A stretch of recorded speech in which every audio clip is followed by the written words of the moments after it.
Hello children, कुसुम ma'am की online class में आपका स्वागत है। प्यारे बच्चों, आज हम चौथी कक्षा की हिंदी की पाठ्य पुस्तक झिलमिल का पाठ 7 पोंगल को अच्छी तरह से पढ़ना भी सीखेंगे और ये भी सीखेंगे, जानेंगे कि पोंगल क्या होता है, कैसे मनाया जाता है। वीडियो को शुरू से लेकर अंत तक पूरी देखना ताकि आपको पाठ अच्छी तरह से समझ में आ जाए, क्योंकि आप तो जानते हो कि जितने भी आपके अब एग्ज़ाम है, अब हो रहे हैं जो भी एग्ज़ाम, उनमें मल्टीपल चॉइस क्वेश्चंस यानी कि बहुविकल्पीय प्रश्न ही पूछे जाते हैं। और अगर आप एक बार पाठ को अच्छी तरह से पढ़ लेते हैं तो चाहे कितने भी क्वेश्चन आपसे पूछ लिए जाएं, आप उन सभी क्वेश्चंस के आंसर बिल्कुल आसानी से दे सकते हैं। तो इसके लिए आपको क्या करना पड़ेगा पता है? आपको पाठ ध्यान से पढ़ना पड़ेगा, सुनना पड़ेगा और पाठ के लास्ट में या बीच बीच में भी मैं आपको सवालों को बताती रहूँगी, प्रश्नों के बारे में बताती रहूँगी। जो भी प्रश्न आपके एग्ज़ाम में आने वाले हैं उन सबको सिखाऊंगी। तो बच्चों, एक और बात, अगर आपको मेरी वीडियो अच्छी लगे तो इसे लाइक भी करें, अपने दोस्तों के साथ शेयर भी करें। और अगर आप अभी तक मेरे चैनल पर नए हैं तो मेरे चैनल ऑनलाइन स्टडी हब को सब्सक्राइब भी करें, साथ में दिए बेल आइकन को जरूर प्रेस करें। तो देखिए, शुरुआत करते हैं पाठ 7 पोंगल। सबसे पहले तो यहाँ पर दी गई इस पिक्चर को ध्यान से देखिए। क्या नजर आ रहे हैं आपको इसमें? हाँ, एक किसान है, यानी कि यहाँ पर एक किसान का परिवार बैठा है और क्या कर रहे हैं? ये फसल को काट रहे हैं, है ना। काट कर इन्होंने गठरी में बांध दिया है। और किसान जो है, आपको पता है बच्चों, बहुत ही परिश्रमी होता है, मेहनती होता है और इसका पूरा जीवन इसी पर निर्भर करता है कि मौसम कैसा है, कि मौसम के कारण ही जो है, अगर मौसम अच्छा होता है तो किसान काफ़ी खुश होता है। क्यों खुश होता है बताओ? हाँ, क्योंकि मौसम अच्छा होता है तब इसकी फसल जो है वो बहुत बढ़िया फसल होती है और इन्हें मुनाफा भी ज़्यादा मिलता है। और अगर मौसम खराब रहता है, यानी कि बाढ़ आ जाए, सूखा आ जाए, तो इन सब से किसान की फसल बर्बाद हो जाती है। अब यहाँ पर देखिए, हम पाठ को पढ़ना शुरू करते हैं। किसान अत्यंत परिश्रमी व कर्मठ होता है। वह बहुत परिश्रम करता है, लेकिन उसका जीवन प्रकृति से जुड़ा रहता है। वह प्रकृति के साथ ही हंसता रोता है, नाचता गाता है। बुआई, सिंचाई, निराई आदि खेती बाड़ी के सारे काम वह मौसम के अनुसार करता है। जब खेत खलिहान अनाज से भर जाते हैं तब उसके पांव थिरक उठते हैं। त्योहारों का जन्म यहीं से होता है। पोंगल नई फसल का त्योहार है। यह मकर संक्रांति के दिन मनाया जाता है।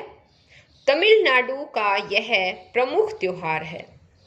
पोंगल के दिन खेतों से सुनहरे रंग का नया धान काट कर किसान घर लाता है। गन्ने की फसल तैयार होती है। इन्हें देखकर किसान का मन नाच उठता है। उसके जीवन में मिठास आ जाती है। संक्रांति के दिन नए चावल का मीठा भात बनाकर सूर्य को चढ़ाया जाता है। तो अब ये पाठ हमने यहाँ तक पढ़ा है बच्चों। इसमें भी कुछ मल्टीपल चॉइस क्वेश्चंस हैं जो मैं आपसे पूछती हूँ, जो आपके एग्जाम में आ सकते हैं। तो पहला क्वेश्चन तो यहाँ पर यही बनता है कि तमिलनाडु का प्रमुख त्योहार कौन सा है? कौन सा त्योहार है बताओ? पोंगल।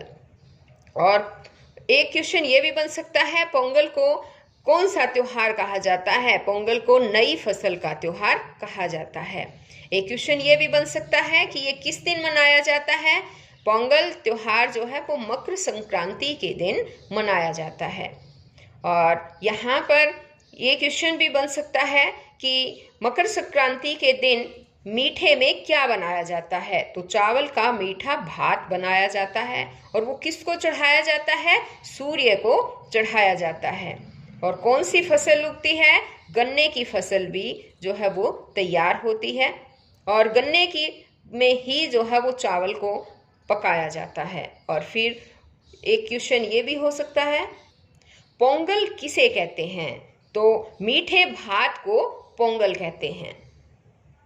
अब यहाँ पर देखिए, इसी मीठे भात को पोंगल कहते हैं। इसी से त्योहार का नाम पोंगल पड़ा है। पोंगल त्योहार 4 दिनों तक मनाया जाता है। पोंगल के पहले दिन लोग भोगी का त्योहार मनाते हैं। पूरे घर की सफाई की जाती है। इस दिन शाम को बच्चे ढोल और बाजे बजाकर खुशियां मनाते हैं। तो यहाँ पर भी कुछ क्वेश्चंस बनते हैं बच्चों। यहाँ देखो, ये भी पूछा जा सकता है कि पोंगल त्योहार कितने दिनों तक मनाया जाता है? पोंगल त्योहार 4 दिनों तक मनाया जाता है। और पहले दिन को क्या कहते हैं? पोंगल के पहले दिन को भोगी का त्योहार कहते हैं। और इस दिन क्या किया जाता है बताओ? पहले दिन घर की सफाई की जाती है। शाम को बच्चे ढोल और बाजे बजाकर खुशियां मनाते हैं। अब आगे है पोंगल के दूसरे दिन कि दूसरे दिन क्या होता है। अब ध्यान से सुनो, ये बहुविकल्पीय प्रश्नों में पूछे जा सकते हैं और जरूर पूछे भी जाएंगे। तो यहाँ देखो है कि पोंगल के दूसरे दिन घर आंगन को रंगोली से सजाते हैं। नहा धोकर सभी लोग नए कपड़े पहनते हैं। इस दिन सब कुछ नया नया होता है। आंगन में अंगीठी जलाकर नए बर्तन में पोंगल पकाया जाता है। बर्तन में हल्दी का पौधा बांध दिया जाता है। गन्ने के रस में नई फसल का चावल पकाया जाता है। जब चावल उबलकर ऊपर उठते हैं तब उसमें दूध डाल देते हैं। दूध के साथ उफनता हुआ पोंगल बर्तन के ऊपर से उमड़ता है और चारों ओर रिसकर आंच में टपक पड़ता है। उस समय चारों ओर इकट्ठे लोग खुशी से नाच उठते हैं और खुशी से चिल्लाते हैं, पोंगल पोंगल। लोग अपने पास पड़ोस में पोंगल बांटते हैं। उसके बाद मित्र और सगे संबंधी सब मिलकर बढ़िया भोजन करते हैं। तो देखो बच्चों, यहाँ पर भी दूसरा क्वेश्चन जो है, और क्वेश्चंस भी काफ़ी बनते हैं इसमें। ये भी पूछा जा सकता है कि पोंगल के दूसरे दिन क्या किया जाता है। घर आंगन को रंगोली से सजाया जाता है। नहा धोकर नए नए कपड़े पहनते हैं और अंगीठी जलाकर घर के आंगन में और नए बर्तन में पोंगल बनाया जाता है। तो इस तरह से ये आप ध्यान से सुनिए। और इसमें ये भी हो सकता है आगे क्वेश्चन कि लोग खुशी से क्या कहकर चिल्लाते हैं, क्या कहते हैं खुशी से? पोंगल पोंगल ऐसे कहते हैं। और फिर पास पड़ोस में पोंगल को बांट भी दिया जाता है। अब आगे है तीसरे दिन। ये तीसरे दिन की बात है कि तीसरे दिन जो है माटू पोंगल मनाया जाता है। तो ये भी कह सकते हैं कि तीसरे दिन को, पोंगल के तीसरे दिन को क्या कहते हैं? माटू पोंगल। एक क्वेश्चन जो है आपका ये भी बनेगा। आगे है माटू पोंगल के दिन गाय बैलों को अच्छी तरह नहलाया जाता है। उनके सींगों को रंगते हैं और उन्हें रंगीन कपड़ों से सजाते हैं। लोग उनके गले में फूल मालाएं पहनाते हैं तथा उन्हें गुड़ और अच्छी अच्छी चीज़ें खिलाते हैं। शाम को मैदान में बैलों को दौड़ाया जाता है। तो ये तीसरे दिन की बात है बच्चों। तीसरे दिन को माटू पोंगल कहा जाता है और माटू पोंगल के दिन गाय बैलों को नहलाकर उनके सींगों को रंगते हैं, नए रंगीन कपड़े पहनाते हैं, फूल मालाएं पहनाते हैं, उनको सजाते हैं यानी कि, ठीक है। और शाम को बैलों को की दौड़ भी करवाई जाती है। अब आगे है चौथे दिन। चौथे दिन को क्या कहते हैं पता है?